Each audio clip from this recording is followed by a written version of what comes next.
کے پیچھے اتنی مسلمانوں کی بھیڑ بھی تو کھڑی ہوتی ہے. پاگل لوگوں کا تو مجمع ہے. پبلک میں پاگل لوگ تو ہو ہی جاتے ہیں جب.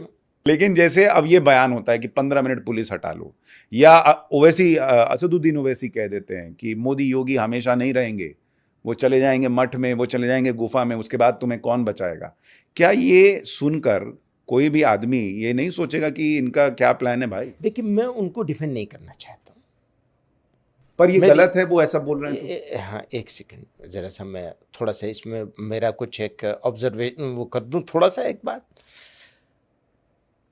ایک بات یہ کہ ہرگز ہم ان کو کسی کو بھی کسی نے ایسے جملے کہے ہیں تو اس کو ڈیفینڈ نہیں کیا جا سکتا. ایک بات یہ ہے. دوسری بات یہ ہے کہ انہوں نے, میں اسد الدین اویسی صاحب کو جہاں تک جانتا ہوں 100% ان سے ڈس ایگری کرتا ہوں, ان کے پولیٹکس سے, پولیٹیکل اپروچ سے بھی ڈس ایگری کرتا ہوں, کیونکہ ان کی پولیٹیکل اپروچ اس پولیٹیکل اپروچ کو سپورٹ کرتی ہے جو بانٹنے والی ہے, اور اس سے ان کو بھی کچھ فائدہ ہوتا ہے, دوسروں کو اس سے بھی زیادہ فائدہ ہوتا ہے. تو یہ ان کی پولیٹیکل اپروچ کی بات, اپنا ڈس ایگریمنٹ شو کرتا ہوں. اسی کے ساتھ یہ کہنا چاہتا ہوں آپ سے, مجھے بالکل امید نہیں تھی. وہ پاکستان گئے تھے, پرانی بات ہو گئی ہے, کچھ سال پرانی بات ہو گئی, اور وہاں انہوں نے ان سے اسی طرح کا سوال کیا گیا تھا جہاں ان کو, جیسے آپ نے مجھ سے سوال کیا انڈیا میں مسلمانوں کی کیا سچویشن ہے فلاں فلاں, اسی طرح کا ان سے کچھ سوال کیا گیا تھا. ایسا دو ٹوک بلنٹ جواب دیا تھا انہوں نے, ڈیکوڈ کیے جانے کے قابل ہے. تو ساری چیزوں کو ملا کے دیکھا جائے گا. جہاں تک ان کے بھائی کا یہ تھا کہ 15 منٹ کے لیے ہٹا دو, تو یہ بانٹنے والے لوگ ہیں, اس پر تو ان کے خلاف مقدمہ ہونا چاہیے تھا, سزا ہونی چاہیے تھی. وہی کہتا ہوں اگین, پھر اسی جگہ پہ آ جاؤں گا میں. بالکل یہ بھڑکاؤ بات ہے, نفرتی بات ہے, اور اس کی جتنی مذمت کی جائے کم ہے. لیکن سر انہی کے پیچھے اتنی مسلمانوں کی بھیڑ بھی تو کھڑی ہوتی ہے, وہ خوش ہوتی ہے, وہ تالی مارتی ہے جب وہ کہتے ہیں 15 منٹ پولیس ہٹا لو. ایسا ہے, اسی طرح کی بہت ساری بات, بہت سارے لوگ ادھر بھی بولتے ہیں, وہاں بھی جمع ہو جاتی ہے بھیڑ. تو پاگل لوگوں کا تو مجمع ہے. پبلک میں پاگل لوگ تو ہو ہی جاتے ہیں جمع. لیکن آپ اگر یہ سمجھیں گے کہ یہ مسلمانوں کی سوچ ایسی ہے, چند ہزار یا چند سو لوگوں کی بھیڑ کو دیکھ کر کے, تالیوں کو دیکھ کر کے, سیٹیاں سن کر کے, ان کی خوشی کو دیکھ کر, تو میں ایک بات پوچھوں آپ سے, وہ یو پی میں آئے تھے چناؤ لڑنے کے لیے, کتنا % ووٹ ملا تھا؟ نہیں ملا نا, ووٹ تو نہیں دیا لوگوں نے. لوگوں نے اپنا نیتا نہیں مانتے ہیں, میں پورے اعتماد کے ساتھ کہتا ہوں. اب یہ ٹھیک ہے کہ وہ موقع ملا ہوا ہے ان کو بولنے کا, اور بولی کا بول کر کے فائدہ اٹھاتے ہیں. وہ ابھی کھڑے ہوئے تھے تلنگانہ کے چناؤ میں اتنے زور شور کے ساتھ, حیدرآباد کے علاوہ کہیں ووٹ دلوا سکے اسے؟ تو ہم تو بہت پہلے سے ان سے کہہ رہے ہیں بھیا آپ وہیں رہیے, وہ مانتے نہیں, سنتے نہیں اس بات کو.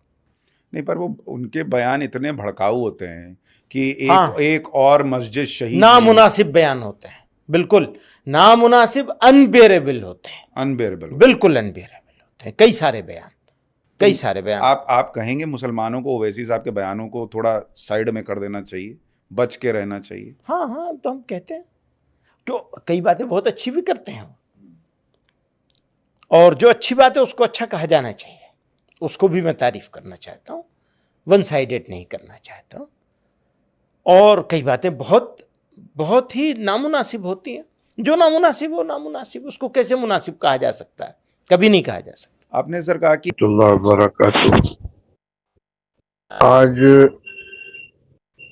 مولانا محمود مدنی صاحب کے انٹرویو کے سلسلے میں میرے نام ایک میسج سب سے پہلے غالباً یوسف صاحب نامی کسی صاحب نے بھیجا تھا, اور اس کے بعد اس کلپ کی کاپی میرے پاس 50 نمبر سے آ چکی ہے اور مسلسل آ رہی ہے.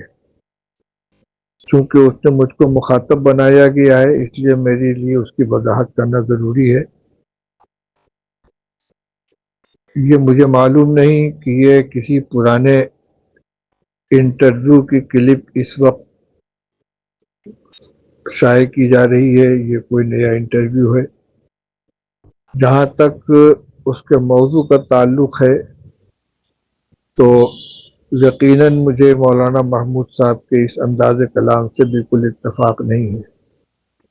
نظریاتی اعتبار سے کسی سے اختلاف ہو سکتا ہے، لیکن اپنے اختلاف کے اظہار کا طریقہ مناسب ہونا چاہیے، اور خاص طور سے اس وقت جب کہ مسلمان دو مسئلوں کی وجہ سے انتہائی تشویش میں اور تکلیف میں ہیں.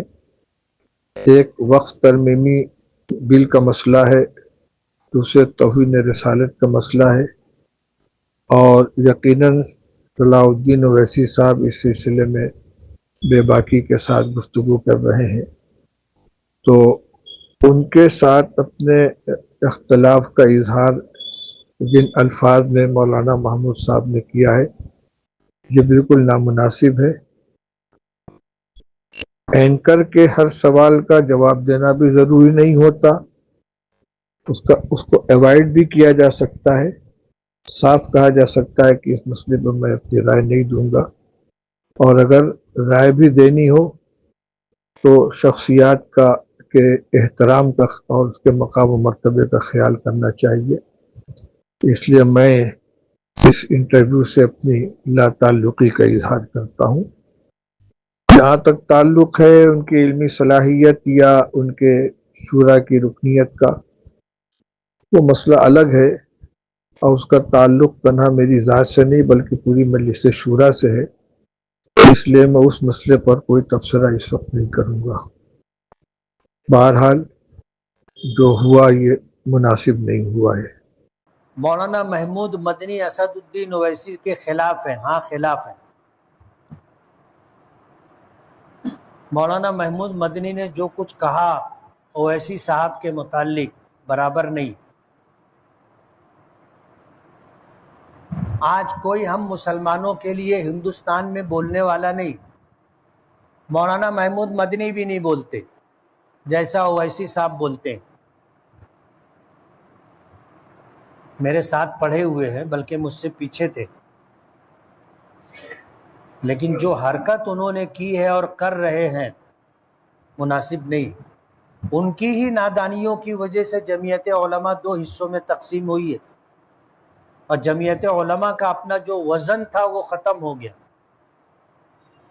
اور بھی بہت ساری باتیں ہیں، میں بولنا نہیں چاہتا. آج دنیا بھر کے لوگ جواب دے رہے ہیں نا.